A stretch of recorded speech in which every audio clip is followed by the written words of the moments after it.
खुदा का करम, रहम और फजल तमाम मसीहियों के साथ हो। मैं काफ़ी दिनों से दुआ के बारे में आपके साथ सीखने की कोशिश कर रहा हूँ कि दुआ क्या है और दुआ के मायने क्या हैं और फिर हम किस तरह से दुआ करते हैं। आजकल बड़ी ख़ास बात जो कलीसिया में आम है वो ये है कि रोज़ा रख कर दुआ की जाए।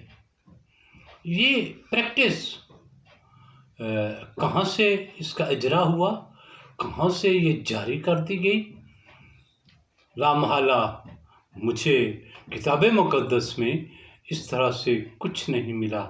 लेकिन मैं जहाँ तक समझ सका कि ये जो भूखे रहने की प्रैक्टिस है, ये ना तो शरीयत में मुकर्रर की गई है और ना यीशु मसीह ने मुकर्रर की है कि आप 40 दिन तक भूखे रहें और रोज़ रोज़ इसकी प्रैक्टिस करें, भूखे रहकर आप दुआ करें। मसीहियों से मैंने जब बात की तो मसीही इस बात को बड़ी खूबसूरती से बयान करते हैं। वो कहते हैं जेड़ी गल जी रोज़ा रख के दुआ करिए ना जी वो पूरी हो जाती है। मेरा सवाल ये बनता है कि अगर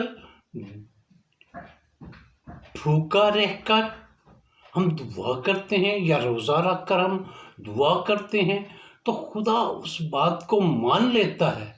तो फिर जो हम एवरीडे प्रेयर करते रहते हैं, एवरीडे हम खुदा से बातें करते हैं, हर रोज़ हम खुदा से दुआ करते हैं, तो फिर क्या वो रायगा है?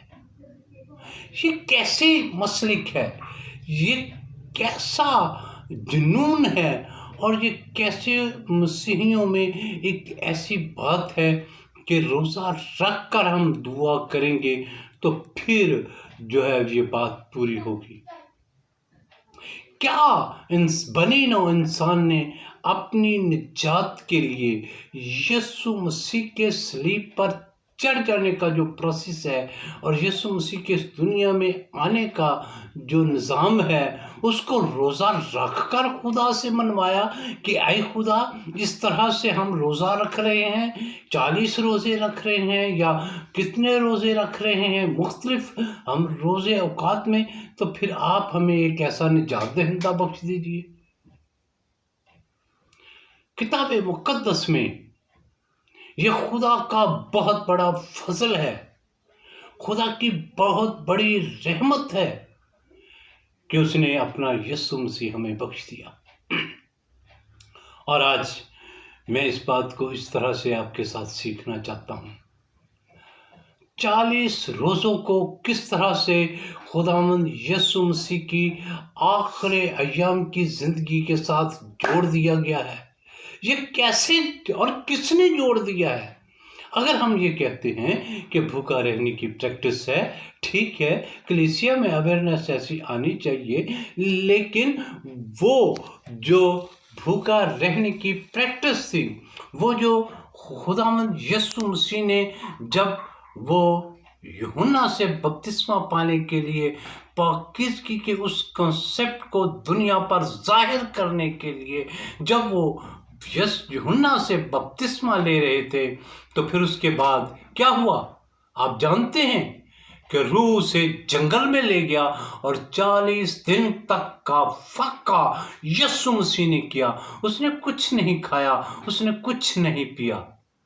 तो फिर ये फाके की अगर प्रैक्टिस हो रही है, फाके को कलीसिया में राजुल अमल किया जा रहा है, तो फिर इसको यीशु मसीह की मौत के साथ क्यों जोड़ दिया गया है?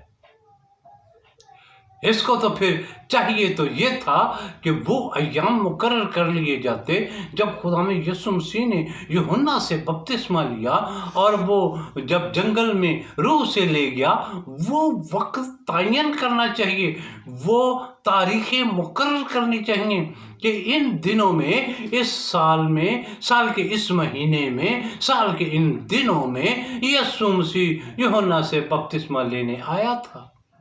फिर उस पर उन दिनों में फिर वो भूखा रहने की प्रैक्टिस की जाए, फिर फाके की प्रैक्टिस की जाए। और ये याद रहे, रोजे की खुद साख्ता बनी इसराइल ने प्रैक्टिस की। यह खुदा की तरफ से ना हुक्म है और ना शरीयत में मुकर्रर की गई, ना यीशु मसीह ने इसको मुकर्रर किया, लेकिन बनी इसराइल ने जब देखा कि ये मुसीबतें, ये मुश्किलें हम पर से नहीं टल रही, तो फिर उन्होंने भूखे रहकर, और उसका नाम जो है वो रोज़ा उसको दे दिया, और फिर वो मुख्तलिफ औकात में मुख्तलिफ दिनों पर महीज किया उसको। ये नहीं है कि जी 24 घंटे आंदा ही बस ठीक है जी, ये ऐसा ही रोज़ा होता है। यहाँ तो बहुत से लोगों ने मुख्तलिफ औकात में मुख्तलिफ वक्तों तक महीद अपना खाना पीना तर्क किया।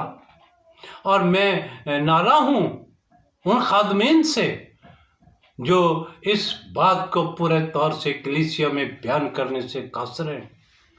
वो चलो जी कोई गल नहीं, सानू तो पैसे यूरोप चों आउण ही डे ने ना, कोई गल नहीं, जिवें वो कहण डे ने, जिंज वो करन डे ने, ठीक है, सारी कलीसिया नाल रलवां चलना चाहिए जी, रले रले चले जाओ। ये क्या प्रैक्टिस है, ये क्या काम है, ये कैसी नेकियां हैं जो मसीहियों में चल रही हैं, और मसीही इसके बड़े खूबसूरत तरीके से ताबे हैं। और आज मैं आपको इस बात के लिए कह रहा हूँ, मिन्नत कर रहा हूँ कि आप इसको पूरे तौर से सीखने की कोशिश कीजिए। और अगर आपने रोज़ा रखना है, अगर आपने भूखे रहना है, तो फिर किताब मुक़द्दस में से इसको सीख लीजिए। मैं नहीं कहता कि मैं सीख के बताऊंगा, नहीं, आप भी सीख सकते हैं। आप भी, ये उर्दू में लिखी गई है, इसकी ट्रांसलेशन हो गई है, आप इसको पढ़ना आसान है, इसको पढ़िए, इसको सीखिए, ताकि खुदा की कुर्बत और नज़दीकी आप हासिल कर सकें। मैंने अबाउदाद से इस पेशे में हूँ। अगर कोई मुझसे सवाल करे तो मैं बता सकता हूँ कि मेरे नाना खिदमत में थे, मेरे दादा खिदमत में थे, मेरा बाप खिदमत में था, मेरा चाचा खिदमत में था, मेरा मामू खिदमत में था, मेरे फूफा जो है वो खिदमत में थे, ये सब खिदमत में थे। और मैंने किसी को भी अपनी होश व हवास और पूरे तौर से मैंने उनको देखा है, और मैंने किसी को 40 रोजे रखते नहीं देखा। वो सब दुआ करते और फिर वो कहते कि मैंने जो कुछ खुदा से मांगा है खुदा ने मुझे दे दिया है। आज मैं भी आपके साथ इस बात को और ज़्यादा मज़ीद सीखने की कोशिश करूँगा आने वाले दिनों में, कि हम किस तरह से खुदा से बातें करते और खुदा से वो बहुत सी चीज़ें मांगते और फिर हम हासिल कर लेते हैं। खुदा हम सबको कसरत से बरकत दे। आमीन, आमीन।